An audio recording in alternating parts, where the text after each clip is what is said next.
আসসালামু আলাইকুম। এটা হলো সূরা নিসার 24 নম্বর আয়াত, মানে 4 নম্বর সূরার 24 নম্বর আয়াত। এই আয়াতটা দেখায় নাস্তিকরা নাস্তিকরা অপব্যাখ্যা করে এই আয়াতটার, যে ইসলামে যৌনদাসী প্রথা আছে, যৌনদাসী আছে, দাসীদের সাথে সহবাস করা যায়, এরকম ওরা দাবি করে। কিন্তু দেখি আমরা কি বলে, আরবিকটা আমি উপরে করলাম, এটা দেখি। আর এখানে আল্লাহ কি বলছেন দেখি। আর হারাম করা হয়েছে, আল্লাহ কাদেরকে হারাম করে দিয়েছে? নারীদের মধ্যে থেকে সধবাদেরকে। তার মানে ম্যারিড উইমেনরা আমাদের জন্য হারাম, তবে তোমাদের ডান হাত যাদের মালিক হয়েছে দাসীগণ তারা ছাড়া। এই যে দাসীগণটা ব্র্যাকেটে আছে, তার মানে এটা দাসী বলে না, এটা সাধারণত যে দাসী আমরা বুঝি সেটা না, না হলে তো সরাসরি ট্রান্সলেশনে আসতো। এটা যেহেতু ব্র্যাকেটে করা হলো, তার মানে আরবিতে এই এই শব্দটার মানে দাসী না। আচ্ছা, আগে যাই আমরা। এটা তোমাদের উপর আল্লাহর বিধান এবং এর ছাড়া সকল নারীদের তোমাদের জন্য হালাল করা হয়েছে, যে তোমরা তোমাদের অর্থের বিনিময়ে তাদেরকে চাইবে বিবাহ করবে, অবৈধ জনচার লিপ্ত হয়েও নয়। তার মানে কি আল্লাহ বলছে যে এর ছাড়া সব রকমের নারী তোমাদের জন্য হালাল করা হয়েছে।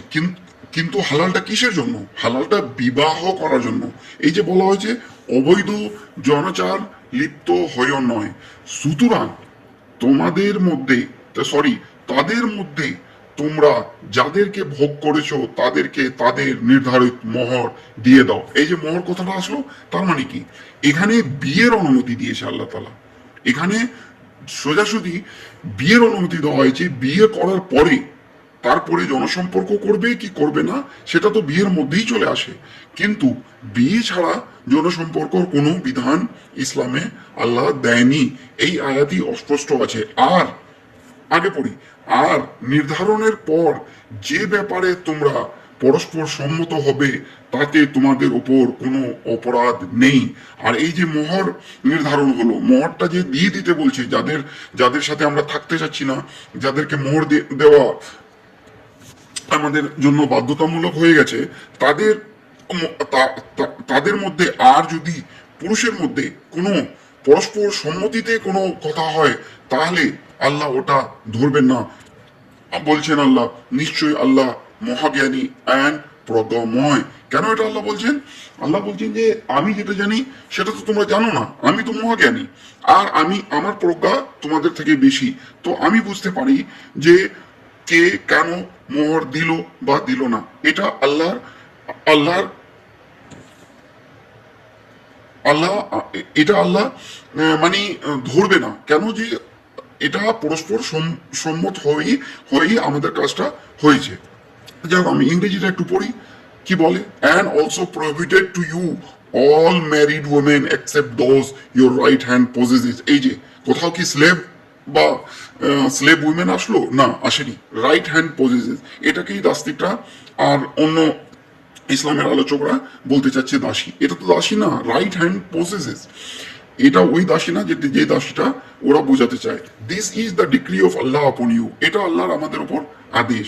And lawful to you are all other beyond these, provided that you seek them in marriage with gifts from your property, desiring chastity, not unlawful sexual intercourse.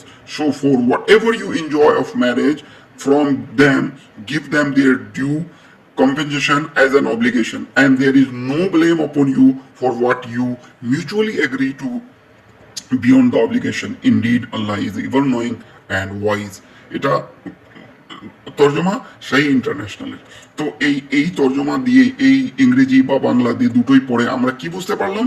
অন্য অন্য তর্জমাও আছে, এগুলো পড়বেন, সবগুলোই সেম কথা বলছে। এখানে বিয়ের ব্যাপারে বলা হয়েছে, এখানে দাসীদের ব্যাপারে বলা হয়নি কোনো শব্দ। এই যে আরবিটা পড়েন, আরবির কোনো শব্দর মানে কিন্তু দাসী নেই। কিন্তু ইসলামের সমালোচকরা এইটা দেখায় বলতে চাচ্ছে যে এখানে দাসীদের কথা বলা হয়েছে, দাসীদের সাথে জনসম্পর্কের কথা বলা হয়েছে, কিন্তু এই সবগুলোই ট্রান্সলেশন পড়তে পারেন, তাফসিরগুলো পড়তে পারেন, পড়ে দেখেন যে মানে ইসলামে এরকম কিছু নেই, এগুলো সব নাস্তিকদের অপপ্রচার, অপব্যাখ্যা। ইসলামের সমালোচনা করার আগে আপনাদের এই সব জিনিসগুলো কনসিডার করে নিতে হবে। নাস্তিকদের কথা চোখ বন্ধ করে মানা যাবে না। ধন্যবাদ। জাযাকাল্লাহ খাইরান।